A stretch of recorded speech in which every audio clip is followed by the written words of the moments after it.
Jesús, la sangre de Jesús y un nuevo corazón. Solo de Jesús, la sangre de Jesús, que nos recuerda, nos esfuerza. Solo de Jesús, la sangre de nosotros, y nos sanará, y nos salvará, mi Dios. Solo de Jesús, mi Dios, que Dios en la tormenta yo nombra nunca cambiarás, no importa dónde estés, en tus manos están todas mis lágrimas, el mismo serás, no importa dónde estés. Que tu espíritu me guíe sin fronteras, más allá de las barreras, ahora que me llames, tú me llevas más allá de lo soñado, y de los pasos que hemos llevado, mis gracias. Que tu espíritu me guíe sin fronteras, más allá de las barreras, ahora que me llames, tú me llevas más allá de lo soñado,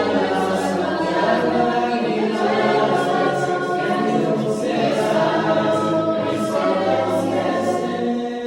Que tu espíritu me guíe sin fronteras, más allá de las barreras, a donde tú me llames, tú me llevas más allá de las soñadas, y de los pasos que El mismo serás, no mi importa dónde estés. Dios te bendiga. Te estamos haciendo una invitación. Si Dios permite, el próximo año estaremos yendo al país de Israel y será de gran bendición para todos y cada uno de nosotros compartir esta hermosa tierra y los lugares bíblicos. No solamente aprender de la Escritura viendo literalmente los lugares, sino también absorbiendo todo lo que tiene que ver con la cultura, la arqueología, la geografía y más. Si estás interesado en este viaje, por favor déjanos un correo electrónico, tal y como se muestra aquí abajo. Y esperamos puedas acompañarnos el próximo año para recibir lo que nosotros pensamos es una gran bendición de parte de nuestro Dios, juntos en armonía. Dios te guarde, te bendiga. Soy Ricardo Barrera. Gracias. Shalom. Shalom. Uno de los grandes retos del ser humano es entender cuál es su misión y su propósito en la vida. El ser humano a veces no sabe para qué fue creado, para qué está aquí. Luego, cuando venimos a Cristo, es muy difícil encontrar nuestro lugar en el cuerpo de Jesús. Eso es muy, muy complicado. ¿Sí se ve por dónde? Ok. Es que veo otras figuras aquí. Okay. Entonces es muy, muy complicado. Porque a veces cada uno de nosotros esperamos que se nos diga qué tenemos que hacer. Y pensamos que esa es la manera en que funciona la vida. Bueno, alguien me compartió el mensaje del Evangelio, yo lo he obedecido, ahora espero que me digan qué tengo que hacer. Y entonces, más que algo natural en cuanto a encontrar nuestro talento y nuestro don dentro del cuerpo de Cristo, pues a veces nos perdemos haciendo algo que tal vez no nos gusta, o tal vez en lo cual nos sentimos plenos, o tal vez no estamos siendo utilizados como deberíamos, ¿verdad? Y uno de los grandes retos que tiene el día de hoy la iglesia es ¿para qué fue hecha la iglesia? O sea, ¿cuál es el propósito de la iglesia? Imagínate si un miembro no sabe cuál es el propósito de su vida y no sabe cómo encontrarse dentro de la iglesia, y tenemos una iglesia con muchos miembros que no saben cuál es su objetivo en la vida, entonces tenemos una iglesia que a veces está confundida y no sabe qué es lo que tiene que hacer. Entonces lo que tenemos que hacer es regresar al modelo divino y ver qué es lo que dice Dios, para qué somos iglesia o para qué venimos a ser parte del cuerpo de Cristo. Y eso es lo que vamos a estar viendo si Dios permite. Me gustaría darles algunos números, si me permiten, ¿ok? Todos entienden que la palabra evangelio es una palabra muy sencilla, una palabra griega que significa la buena nueva o la buena noticia. Es como el noticiero de la mañana, ¿no? Te dice lo que ha ocurrido. Evangelio realmente eso es la buena nueva, es una transliteración de la palabra evangelos, el mensaje o de un mensajero. Ahora, pero viendo la historia, quiero que veamos la realidad de la iglesia y por qué es importante entender la posición, la función y el objetivo de la iglesia. Y si entendemos este concepto, vamos a entender todo lo demás. ¿Cuál es la realidad dentro de la iglesia? Y me gustaría verlo en el último siglo, si me permiten todos. ¿Sabías tú que en el año 1906 había aproximadamente 2.649 iglesias de Cristo en todo el mundo? De estas se calcula que había 159.658 miembros y que a las mismas visitaban 207.555. Esto es en el año 1906, hace aproximadamente ya 120 años de lo que se tiene registro. Si seguimos estudiando, 10 años después, nos damos cuenta de un gran cambio. ¿Cuál es el gran cambio? Las iglesias de Cristo se duplican. Existen 5.598. De entre ellas hay 319,000 miembros, con 211, claro, y hay visitantes 414,974. ¿Qué te indica? Que en solo 10 años la iglesia mundial, la iglesia de Cristo, se duplicó. En solo 10 años. Si siguiéramos viéndolo y dijéramos, añadamos otros 10 años, había 6.226 iglesias. De las mismas había 433,714 miembros y había 563,828. ¿Qué es lo que te das cuenta? Lo que tiene en común es que siempre en la iglesia hay más visitantes que miembros. Por lo tanto, la iglesia es una iglesia que trabaja. ¿En qué? Ellos van a servirle a Dios y estos miembros traen gente para que escuchen del evangelio. En 1948, ¿verdad? Hay un cambio radical. Segunda Guerra Mundial está pasando por todo el mundo. Hay grandes movimientos en las fronteras, ¿verdad? En los gobiernos. Y hay 10.089 iglesias de Cristo. Fíjate, casi se duplican otra vez. Los miembros son 682,172 y los visitantes son 886,824. ¿Qué te dice? La iglesia sigue creciendo. 1980, fíjate, en este tiempo ocurren varios aspectos sociales dentro del mundo. Entre ellos, ¿verdad? Lo que sucede después de la Guerra Mundial, de la Segunda Guerra Mundial, la forma en que se mueve y fluye lo que se entiende como el nacimiento de los medios y empieza a cambiar todo realmente de una forma radical. Pero aún así la iglesia se preserva en 12,762, con miembros de más de 1 millón de miembros, 1,240,820, y visitantes 1.6 millones. ¿Qué te indica? Si me permiten hacer un sondeo breve, levanten la mano aquí quienes son miembros de la iglesia. Okay. Bajen. Levanten la mano a quienes son visitantes de la iglesia. ¿Sí ves la diferencia? Gracias. Gracias por acompañarnos. En aquel tiempo era al revés. Eso es algo que tenemos que entender. 2,000 más cercano, 13,000 iglesias, 1.2 millones, y empieza a ocurrir algo. Se detiene el movimiento de la evangelización mundial. Y se empieza a detener, o sea, como que entra en un bache. Luego viene el 2009, que son las últimas cifras que tenemos. Pero aquí ocurre algo increíble, hermanos. Por primera vez en la historia de la iglesia de Cristo del siglo pasado, inicia un retroceso. Es la primera vez que ocurre esto. Esto es, que en vez de preservar 13,000 congregaciones en todo el mundo, bajan a 12,000 congregaciones. Esto quiere decir esto. Vamos a verlo de esta manera para que sea más impactante todavía, ¿ok? Esta es una congregación que tiene décadas, pues esta congregación dejó de existir. Y eso es lo que veríamos ahí.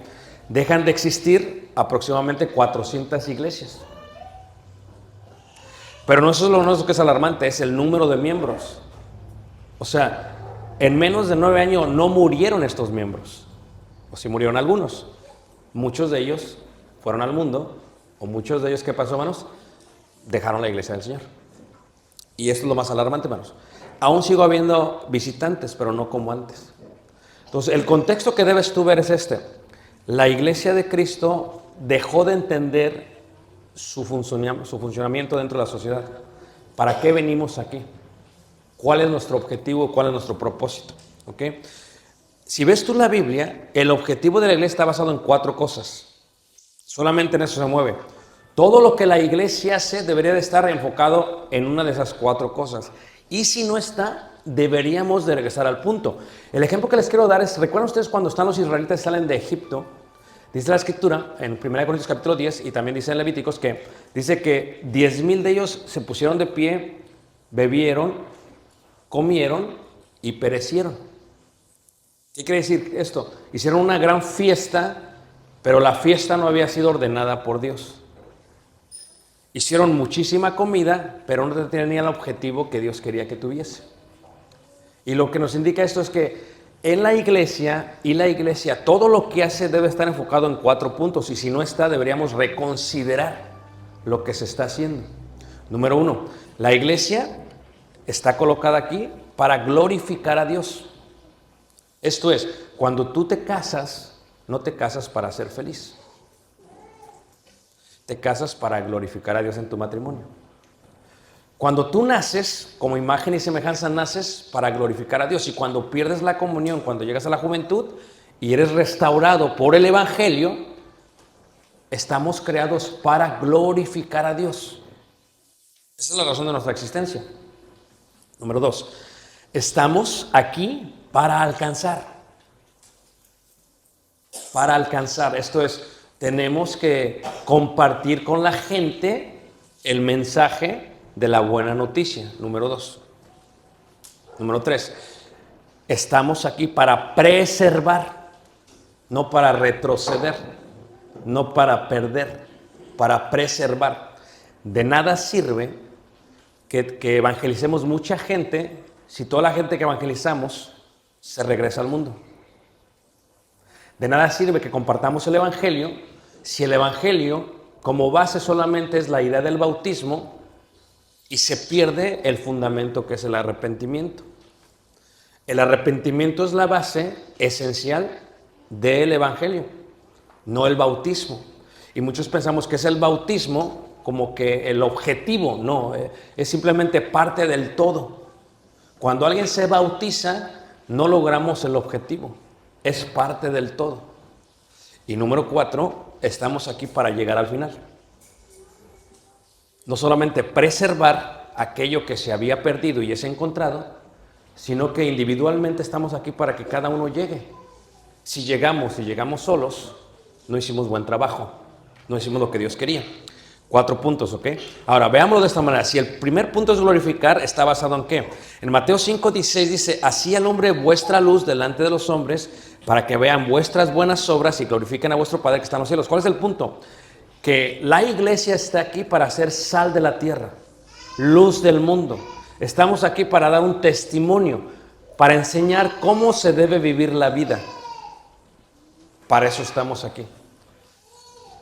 Si no estamos aquí para eso, nos perdimos. Estamos aquí para ser el ejemplo de existencia de la humanidad. Estamos aquí para que a través de lo que la gente ve en nuestra vida, ellos digan, wow, quiero ser parte del Dios que ellos adoran. Cuando vean nuestro testimonio, ellos van a glorificar a Dios que está en ¿dónde? En los cielos. ¿Ok? Veámoslo de otra manera. En Tito 2:14 dice, ¿quién se dio a sí mismo por nosotros para redimirnos de toda iniquidad y purificar? Ahí está. Para es el objetivo. O sea, ¿para qué nos redimió? ¿Para qué nos purificó? ¿Para qué nos quitó de esta iniquidad? Para hacer de sí un pueblo propio, o sea, que sea distinto a las naciones, celoso de buenas obras. Lo puedes ver en el Antiguo Testamento. ¿Para qué tomó a Abraham? ¿Y para qué lo puso dentro de Canaán? ¿Para qué tomó a Israel de Egipto y lo puso dentro de Canaán? Entre las 7 naciones cananeas, entre los 31 reyes. ¿Por qué lo hace? ¿Lo hace para qué? Para que este pueblo sea luz a las naciones, sea ejemplo. Esa es la razón de tu existencia. Para que seas ejemplo. Glorificar, número 2. Para alcanzar. Romanos 1:6 dice, porque no me avergüenzo del poder del Evangelio, porque es poder del Dios para salvación a todo aquel que cree. Al judío primeramente y también ¿qué? Al griego. Escucha lo que te voy a decir, hermanos. No todos tenemos que evangelizar en el aspecto de dar las clases de evangelismo. No todos. Cada uno tiene que ministrar conforme a su don. Cuando ves tú a los discípulos y le dice uno, hemos encontrado aquel del cual se había profetizado, la expresión de él no es, déjenles explico yo. Dice, venid y ved. ¿Qué quiere decir esto, hermanos? Que si nosotros este domingo hubiéramos hecho el trabajo que se hizo hace 100 años, la mayoría de la gente que estuviera aquí serían, ¿qué, hermanos? ¿Serían qué, hermanos? Visitantes. Eso es lo primero que tenemos que cambiar. O sea, yo no tengo que dar buenas clases de evangelismo. La iglesia se ha perdido en eso. La iglesia quiere preparar para que todos los miembros den clases de evangelismo. Así no funciona la iglesia, hermanos. Cada uno ministre conforme, ¿qué? A su don. Pero tal vez tú puedas traer a alguien para que escuche del evangelio. Tal vez tú puedas preparar un estudio en tu casa para que alguien dé la clase de evangelismo. Ese es el secreto. ¿Por qué? Si vemos, por ejemplo, Romanos 10:20, fíjate, dice ahí, e Isaías dice resueltamente, fui hallado de los que no me buscaban, me manifesté a los que no preguntaban por mí. Ahora, si yo voy a alcanzar a alguien, lo primero que se me viene a mí a la mente es alcanzar a aquellos, voy a alcanzar a aquellos, hermanos, que son mis familiares. Ese es el primer reto. Luego veremos que dice la Escritura, uno no es profeta en su propia ¿qué? Tierra. Por lo tanto, lo que hacemos como miembros es que perdemos mucho tiempo queriendo convencer a los que no están interesados en ser convencidos. Mira, si tú ves las reglas de evangelismo, Jesús es muy claro. Cuando manda de 2 por 2 y llegan a una casa, tiene una regla Jesús y dice, ok, si les abren la casa y los dejan entrar y encuentras un hijo de shalom, un hijo de paz, diles. Regla número 2. Pero si no los reciben, ¿quién se acuerda de nosotros? ¿Quién se acuerda de nosotros? Sacudir el polvo. ¿Qué te indica? No puedes perder el tiempo con quien no quiere escuchar de la buena nueva. Perdemos mucha energía queriendo convencer a quienes no quieren ser convencidos, especialmente la familia, cuando podríamos invitar a mucha otra gente que sí quiere escuchar del evangelio. Esto es, el rol de cada miembro sería traer un visitante cada domingo o invitar a un visitante a escuchar el evangelio por medio de alguien que tenga el don de exhortación. Si cambiamos esta dinámica, lo que tenemos es muchos miembros trabajando con el fin de alcanzar. Esto cambia Imagínate tú, si yo te invito ahorita y te digo que escribe en una hoja 10 personas que tú conoces a las cuales no les has compartido el evangelio. Y si te digo, y vas a orar por ellos todo este año. Y después te vas a enfocar a hacer un buen testimonio para ellos. Y después te vas a asegurar que ellos, si quieren, reciban el mensaje del evangelio. Porque la regla es que me manifesté a los que no preguntaban por qué. Por mí. Duramos mucho tiempo tratando de convencer a quienes no preguntan por Dios. Y hay mucha gente que quiere saber de Dios. Ahorita entro a este punto otra vez. Ahora, número 3, preservar. ¿Cuál es el punto de la iglesia? En Romanos capítulo 4 explica la misión de la iglesia, el objetivo de la iglesia, la meta de la iglesia, ¿verdad? Y la planificación de la iglesia. Por eso Dios hizo las cosas, ¿verdad? Y entonces él habla acerca de que a unos instituyó, ¿verdad? Apóstoles y a otros profetas y a otros evangelistas y otros pastores y otros maestros. Fíjate, lo que explica primero Pablo es, no todos tenemos el mismo don. Número 2, ¿cuál es el objetivo? Efesios 4:12, a fin, ese es el objetivo, de perfeccionar. ¿Qué es perfeccionar? Levanta la mano, ¿quién le gusta hacer ejercicio? Le gusta, no que lo haga, pero eso es otra cosa. Perfeccionar es un término que se da para ejercitar. La iglesia es un lugar de ejercitar. ¿Para qué? Para perfeccionar a los santos para la obra del ministerio. ¿Cuál es el objetivo del ministerio? Glorificar, alcanzar, preservar y llegar. Y todo lo demás que está fuera de eso, hermanos, no cabe, no entra. Ese es el objetivo, hermanos.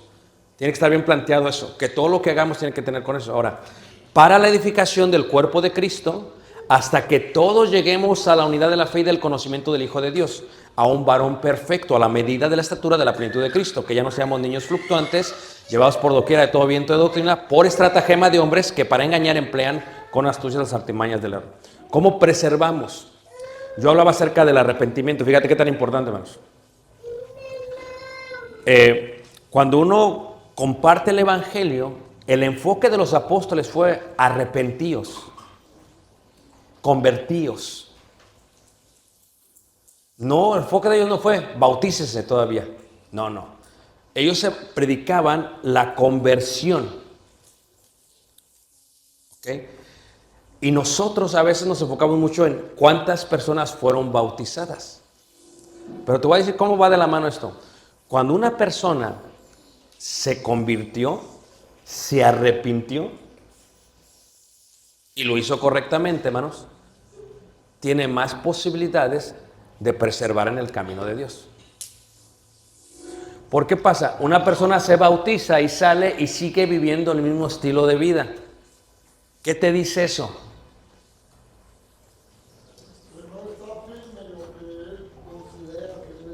¿Qué? ¿No está firme? ¿Qué te dice más? Si sigue siendo lo mismo.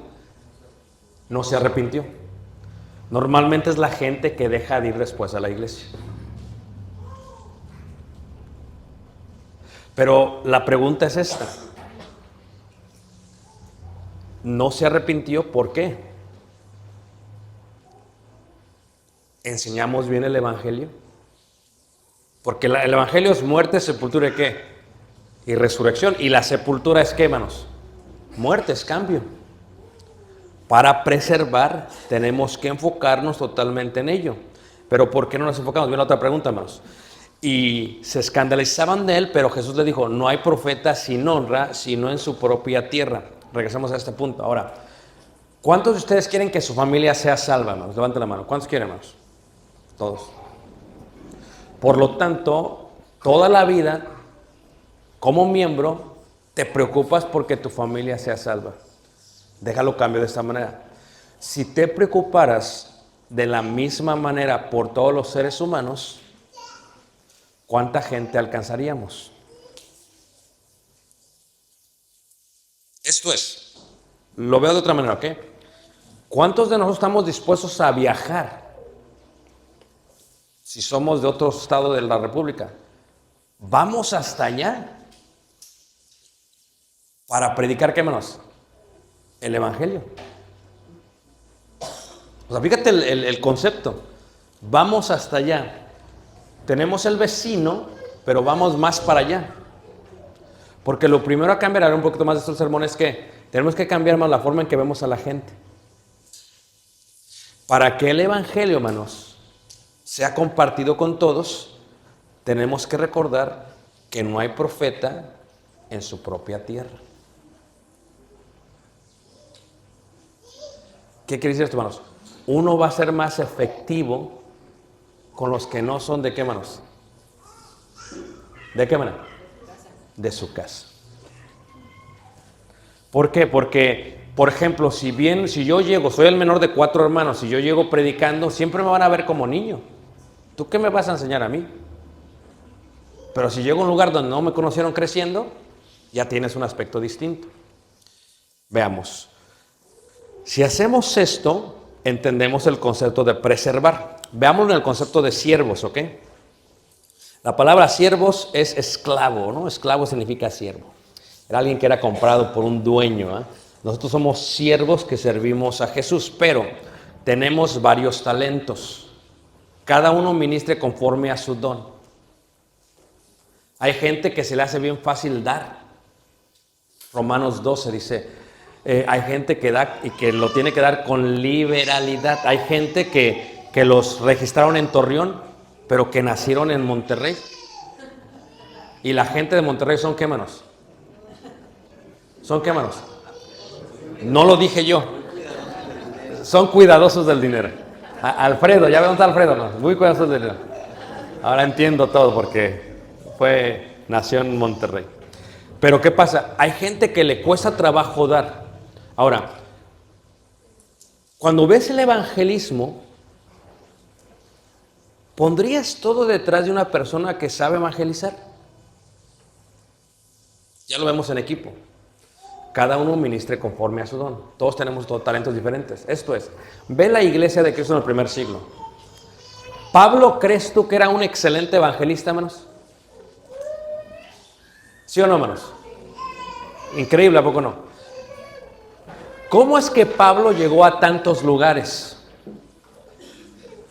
Pablo llegó a tantos lugares porque se unieron varios dones para evangelizar. Primero, para que Pablo pudiera comer, requirió que alguien o algunas personas lo sostuvieran para enfocarse en la evangelización. Si la iglesia de hoy en día todos lo quieren hacer, así no funcionan las cosas, hermanos. Todos tienen un don. En aquel tiempo, los Filipos, que fue la iglesia que sostuvo a Pablo por toda su vida, fueron los que sostuvieron a Pablo para que Pablo evangelizara. Es un concepto de dones, de talentos. Veámoslo de otra manera, ¿ok? ¿Cuál es el concepto correcto del servicio? Dice la palabra de Dios. Hubo también entre ellos una disputa sobre quién de ellos sería el mayor. Pero él les dijo, los reyes de las naciones se señorearán de ellas y los que sobre ellas tienen autoridad son llamados bienhechores. Mas no así vosotros, sino sea el mayor entre vosotros como el más joven y el que dirige como el que sirve. Porque ¿cuál es el mayor? ¿El que se sienta a la mesa o el que sirve? No es el que se sienta a la mesa, mas yo estoy entre vosotros como el que sirve. Ve, ¿cómo ha cambiado la iglesia al día de hoy, hermanos? Lo voy a hablar en forma general, ¿ok? ¿Conocen a varios predicadores ustedes, hermanos? Sí, ok. Los predicadores están enfocados en cuánta gente bautizo. Las misiones que se hacen el día de hoy están basadas en el concepto de cuántos bautismos hubieron. Y si se enfocan de esa manera, ¿qué ocurre, hermanos? Si se enfoca de esa manera, entonces todo se está viendo al revés. ¿Qué decía Pablo? No me vio Dios a bautizar. El bautismo es la respuesta genuina de alguien que comprendió el evangelio. Esto es, no le dijeron bautízate, sino que a través de la predicación del evangelio la persona llegó al punto de decir, aquí hay agua, ¿qué impide que yo sea, qué, hermanos? Bautizada. O sea, ve el concepto. Es, no nos preocupamos por el agua, nos preocupamos por compartir. ¿Qué tipo de siervo soy yo? ¿Cómo puedo yo evangelizar? ¿Ok? Ahora, si lo viéramos de otra manera, ¿cuál es el deber del siervo? ¿Quién de vosotros teniendo un siervo que ara o apacienta ganado al volver del campo, luego le dice, pasa, siéntate a la mesa?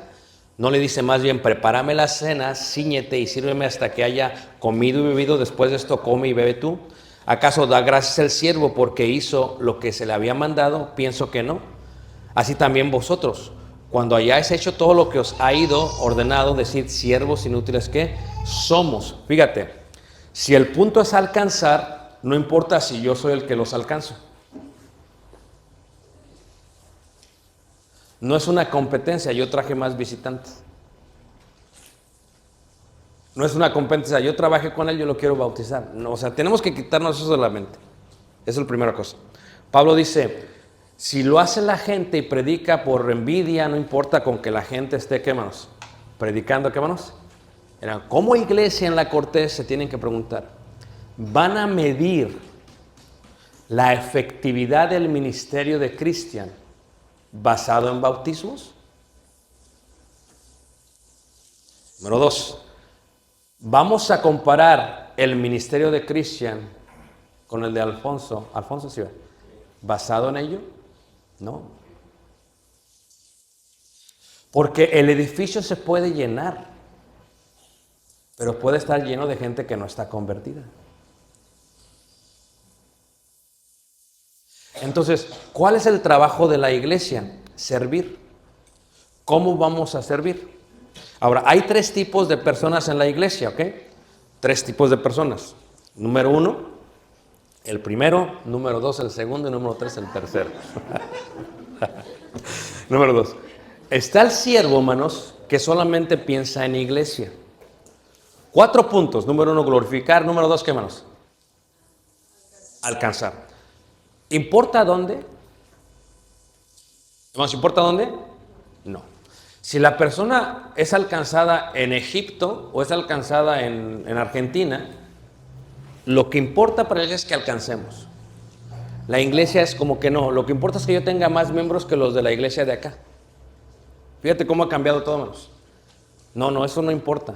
Lo que importa es que alcancemos, ya sea que lo alcance él o que lo alcance ¿qué? Yo. Lo que importa es alcanzar, porque esa es la misión de la iglesia, para alcanzar. Ahora veamos, 3 tipos de servidores. El primer servidor es local, solamente piensa en la iglesia local. No está mal, es parte de la vida. Y porque piensa en la iglesia local, solamente le preocupa la iglesia local. No importa lo que pase con otras iglesias.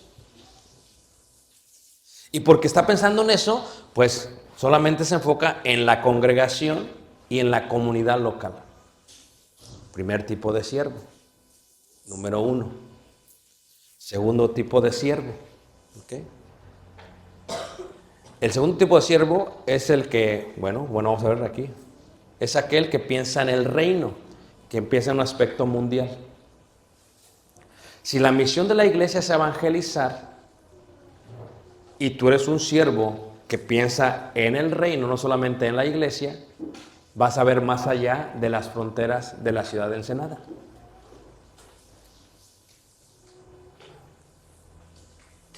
Y vas a decir, ¿qué puedo hacer yo para coparticipar en la evangelización del reino? No solamente lo vas a ver así, sino que vas a pensar, como dijo Pablo, os saludan las iglesias de Cristo. Somos todos, somos un cuerpo. Es más global que solamente local. Y por lo tanto, vas a pensar en toda criatura. Esto requiere madurez. Esto requiere madurez.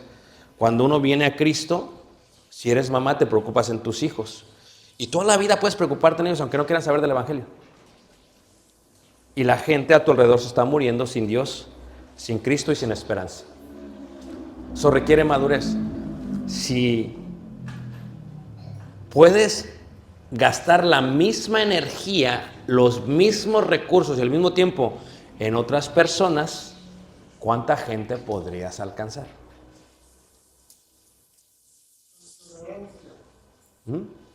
¿Cuánta? O sea, imagínense ustedes, si cada uno, hermanos, se enfocara en 10 personas, ¿cuántos miembros tendría la iglesia de Cristo de la Cortés en un año?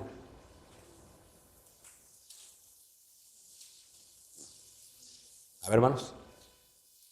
¿El evangelio es poder de salvación? ¿Sí o no, hermanos? Okay. Entonces, dice el himno, sembraré la simiente preciosa. Dejaré el resultado a quién, hermanos? Al Señor. No siempre tú vas a dar todas las clases, pero tú vas a alcanzar gente que los demás no pueden alcanzar. Tú estás en una rama de tu vida que los demás no están. Entonces, Dios esparció así a todos los miembros de la Cortés para que toquen varias ramas, varias partes de toda la sociedad de Ensenada y los alrededores. Pero si cada miembro tiene que hacer su labor. Si el miembro es el tipo de persona que solamente piensa en iglesia, solamente se va a enfocar aquí.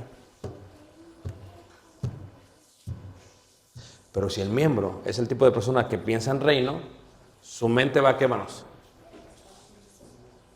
O sea, se va a abrir. Los dos son necesarios para la iglesia. Y el tercer tipo de miembro es el que no sirve. Por eso les voy a preguntar. No se sientan mal. ¿Qué miembro eres tú? ¿Miembro número 1?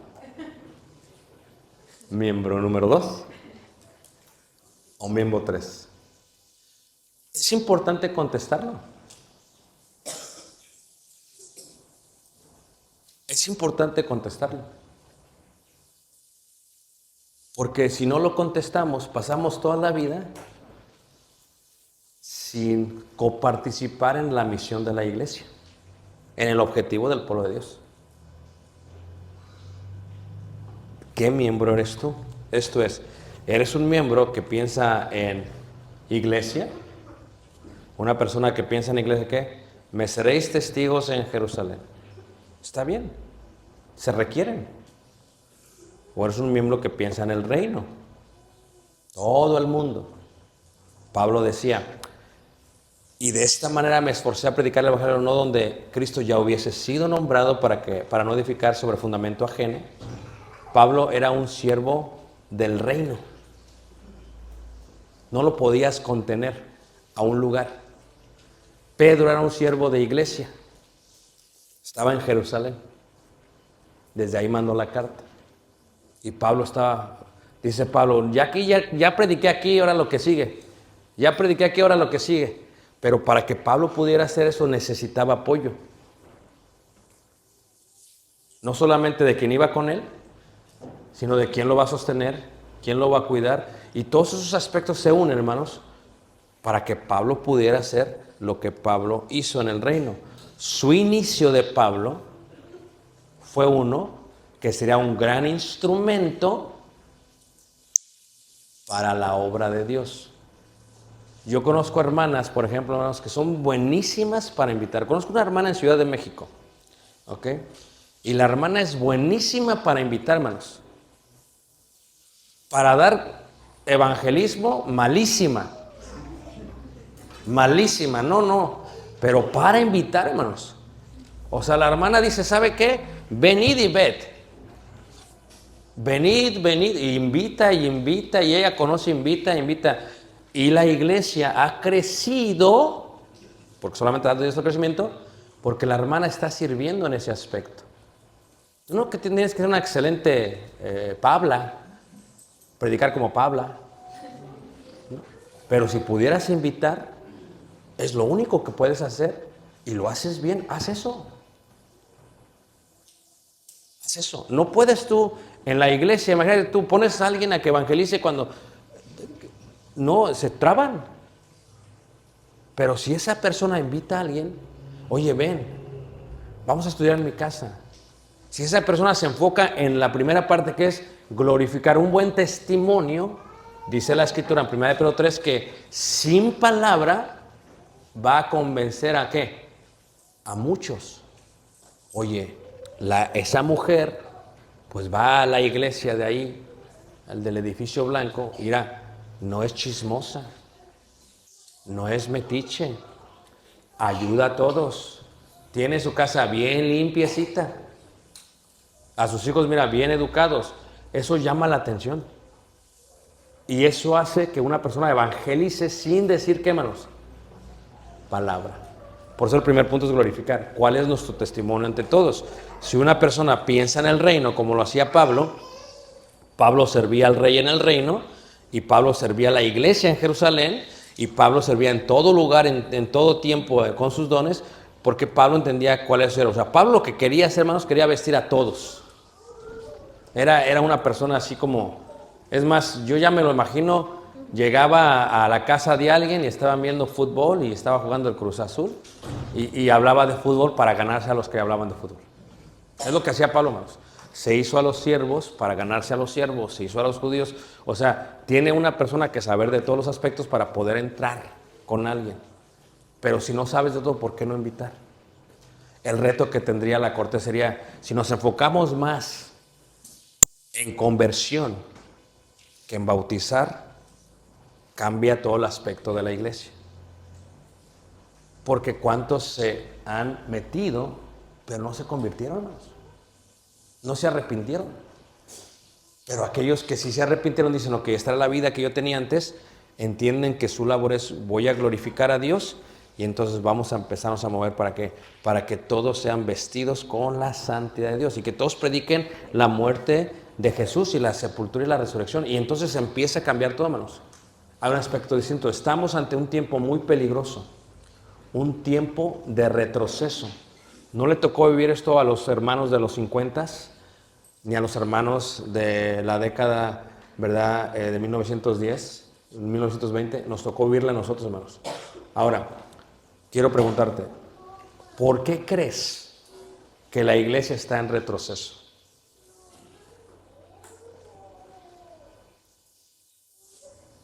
Esos son números reales, no es como que los saqué de la manga. ¿Por qué crees que la iglesia está en retroceso? ¿Menos representantes? Ok. Ok. ¿Por qué, hermanos? Menos invitaciones. ¿Quién de aquí en la corte es la que invita más? Siempre hay uno o dos que son los que más invitan. Ya no invites, pero siguen invitando. ¿Ah? Ese no deberá ser el problema. Porque la misión es, ¿qué, hermanos? Alcanzar. El espacio no debería ser un problema. Tú ya te has limitado. Pero a eso me refiero. Ese no debería ser un problema. ¿Qué podría hacer la cortés con el espacio? ¿Hermana? Que no sea el espacio aquí, pero yo sigo invitando, ya hay congregaciones. Muy bien. Ellos pueden Muy bien. asegurarnos de que se les dé el seguimiento del evangelismo correcto. Muy bien. ¿Son la primera iglesia que tienen este problema del espacio? ¿Hermanos? No. Que estadísticamente está comprobado. Cuando el edificio es exacto para su número, ya no pueden crecer. Eso ya es una estadística. A menos que tengan 2 servicios. La misión es, ¿qué, hermanos? Alcanzar. Le dije a los hermanos, teníamos un edificio pequeño así, yo creo que era más pequeño que este, y ya no cabíamos. Entonces vamos a hacer 2 servicios. No, pero yo quiero seguir en el de la mañana. Entonces, ¿cuál es la misión?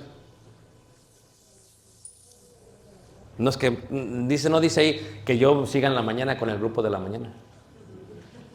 ¿Verdad que no estamos en eso? Tenemos que, ¿qué, hermanos? Ajustarnos. U otra sería, ¿qué, hermanos?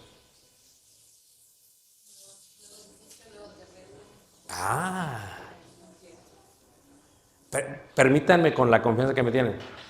¿Puede la cortés hacer eso? No, dice el de los números que no.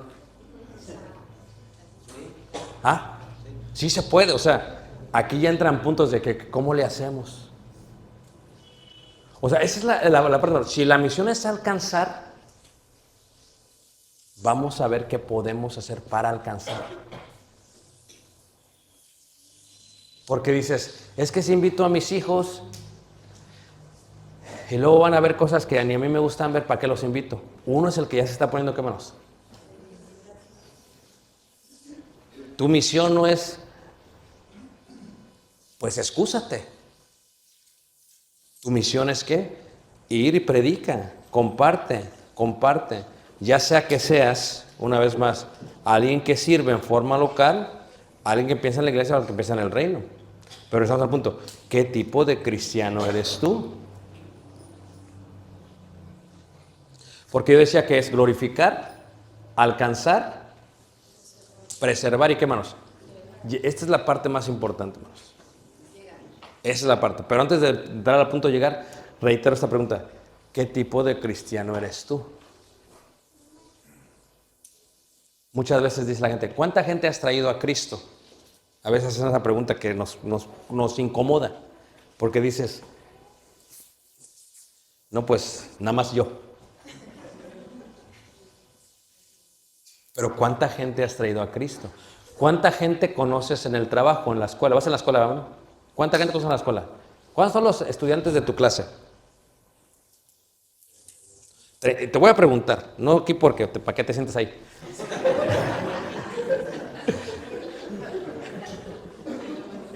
Honestamente, ¿a cuántos has invitado?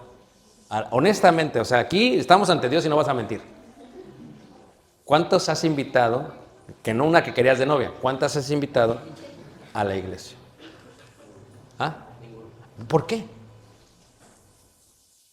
Entonces, ¿qué siervo eres? La verdad, hermanos, no lo digo yo, lo dijo él. A nadie. Hermano. Creo que es un error pensar que no invitamos. Cuando nosotros platicamos con los demás, platicamos de las cosas de Dios, obviamente estamos hablando en una forma diferente. Entonces, cuando nosotros nos damos cuenta que ellos no quieren saber nada de eso y nos rechazan, entonces nos atrevimos por qué seguimos con eso. Entonces, por más que no lo hayamos invitado, es que tocamos la puerta y no abrimos. Exactamente, entonces ahí tienes que ¿qué? Se te sigues, pero lo que lo decía yo, ¿cuántas veces no nos detenemos tanto con nuestros propios familiares y nos aferramos? No, es que tiene que creer, es que mucha gente no va a creer. Si con esa misma intensidad compartieras el evangelio, aunque no sea tu familiar, y ya reitero, ya lo dijo Jesús, nadie es profeta en su propia tierra, indica que nuestro éxito ministerial se encuentra fuera de nuestra casa. Por eso Pablo era tan efectivo fuera de las sinagogas. ¿Sí se acuerdas?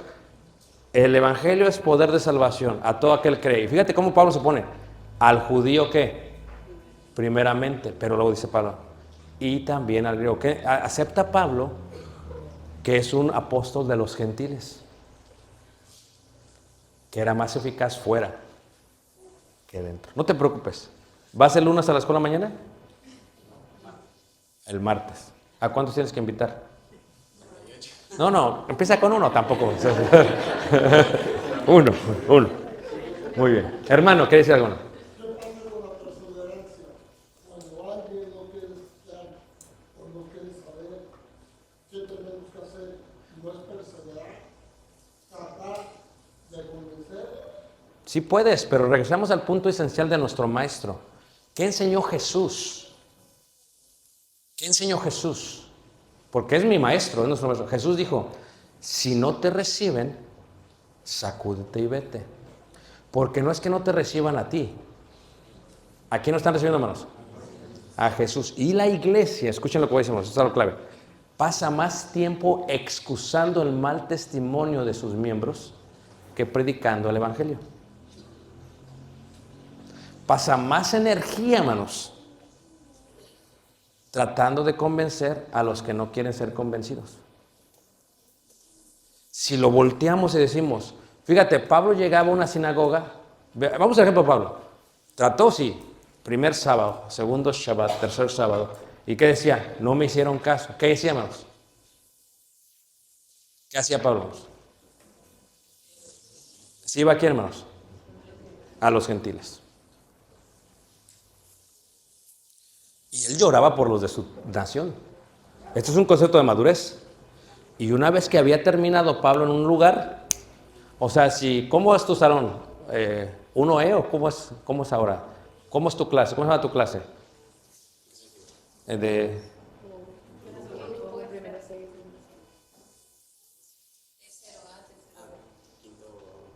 ¿Quinto V?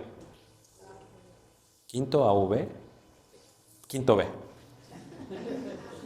Acabas con quinto B y ¿qué hace él ahora? Quinto A. ¿Y luego, mana? Ándale, ya ves. Empiezas. Pero si ni invita. Es la verdad, muchacho. O sea, no tienes tú que evangelizarlos, pero tienes que trabajar en conforme del cuerpo de Cristo y ver cómo le vas a hacer. ¿Y por qué no lo hacemos? No lo digo no malando, pero somos casi todos. ¿Por qué no lo hacemos, hermanos? Porque pensamos que no es nuestro trabajo. No, es que para eso llegó Cristian de Tijuana. Tienes que quitarte solamente. Esa es la primera regla, hermanos. Porque si Él va a hacer todo, entonces ¿para qué están aquí ustedes? Y la Biblia dice que el fin de todos es el ministerio en conjunto. ¿Cuánto tiempo más tengo? 5 minutos, ok. Es eso, hermanos. Es eso. Viene el punto esencial. Llegar. ¿Hermano? Sí, aquí el punto es que todos inviten Sí, y Dios va a dar la respuesta. totalmente, Que hermano. no pensemos en alguna otra cosa, Exactamente. sino a veces queremos convencerlos, pero no es. No. Porque dice que el chiste es que lleguen aquí porque dice por todos va a ser convencido. Exactamente. O sea, porque es que tenemos que ponernos como meta, invita, no pienses en nada más, te invito a la iglesia, ¿dónde está? En este lugar, nos reunimos a tal tiempo y estar invitando, y cuando menos pensemos, esa persona va a llegar un momento en que esa debe ser nuestra primera labor, ¿no? Claro. Ahora, muchas veces podemos tener muchas formas de pensar y también podemos tener muchos pretextos para no hacerlo. Y muchas de las veces nosotros nos juzgamos a nosotros mismos, pero esa no es nuestra labor. Entonces tenemos que quitarnos todos los tabúes, todos los pretextos. Eso. Es decir, yo voy a hacer solamente una cosa, invitar. Y eso debe ser un compromiso real de todos. ¿Sí? Porque cada quien está envuelto en pensamientos propios que nos hacen inútiles. Porque es real, lo que dijo el hermano real, es que ya no cabemos. ¿Cómo lo voy a invitar? Eso no debe ser la excusa, hermanos. Es lo que, quitarnos de eso, es que no, pues es que no quiero invitar a nadie, no quiero que sepan que soy cristiano. O sea, si nos quitamos de todo eso que nos estorba, ¿cuánta gente conocemos? La hermana hace senderismo todos los días. Pues órale, ¿cómo vas? A ver, ¿y usted qué piensa de Jesús? Y vámonos. Estoy hablando en serio, hermanos. Y luego el cuate que ve todo el día las estrellas, bueno, en la noche, perdón, toda la noche las estrellas, y está con el otro de mantenimiento. Y es que Dios, Cristian no puede ir allá, ni a mí me ha invitado, pero no puedes ir allá. Entonces, pero Él puede estar ahí, Él puede estar sembrando la semilla. Puede estar, oye, ¿sabes qué te invito? ¿Sabes qué va a haber esto? ¿Sabes qué? Ven a la casa, vamos a compartir. Y a ver, Cristian, ven, échame la mano. Esa es la forma en que la iglesia trabaja, hermanos. Tal vez pensar, ya están a máximo, a tope. Desde el año pasado, desde febrero están a tope, hermanos. Ya quitaron esos cuartitos. O sea, ¿qué sigue? Tienen arquitectos. Tienen el contador que dice, no nos alcanza para nada más. ¿Vean? Pero lo que yo creo que vean, hermanos, es que ¿qué hizo esta Lidia? ¿Qué hicieron los filipenses? Fíjate cómo eran miembros del reino. Pablo dice, pues ya me voy. Espérate, ya me voy. Y se fue a Tesalónica, Pablo. ¿Y qué hicieron los filipenses? Ellos no se estaban beneficiando de las clases de Pablo. Y dijeron entre ellos, junto con Lidia, la empresaria de Púrpura, vamos a mandarle a Pablo su dinerito cada semana para que ¿qué? Y Pablo, cuando manda la carta a los Filipos, dice, gracias porque me suministraron todo lo que tengo. Dice, no le pedí ni a los corintios que eran bien de Monterrey de codos. No les pedí a estos. No, perdón. Nada más, lo que está haciendo Pablo, hermanos, es que Lidia no predicó, pero invitó a su casa. Rogó que se quedaran en su casa. Y después Lidia pensó en los demás. Ya fuera que sea aquí o en otro lado, con que conozcan a Jesús. Porque la meta es que como el cuerpo alcancemos ¿qué? A todos. Tu meta, ¿tu nombre otra vez? Marlo. Tu meta, ¿ok? Noviembre, diciembre, 3. Mínimo, vamos a empezar con eso.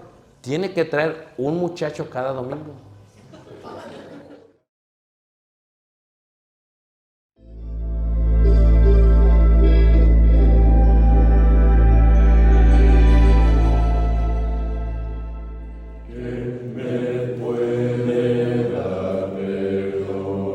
Solo de Jesús, la sangre de Jesús y un nuevo corazón. Solo de Jesús, la sangre